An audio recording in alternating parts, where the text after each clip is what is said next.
పరలోకంలో విలువైన వ్యక్తి యేసుక్రీస్తు. ఆయననే అప్పగించడానికి తండ్రి తెగించాడు.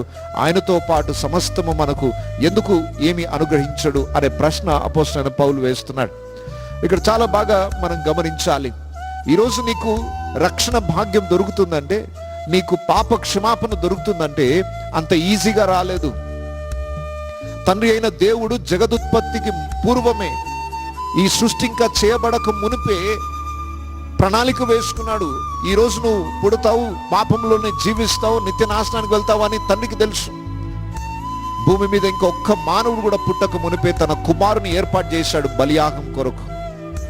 బలిగా అప్పగించడానికి తండ్రి ఇష్టపడ్డాడు. దాంట్లో చాలా త్యాగము ఇమిడి ఉంది. ఇది అప్పుడప్పుడే రోమా ప్రభుత్వం ఏర్పాటు చేసుకున్న ప్రణాళిక కాదు. యూదులు కుట్ర చేసి ఏర్పాటు చేసుకున్న ప్రణాళిక కాదు. ఇది పూర్వము నుండే తండ్రి హృదయంలో ఉన్న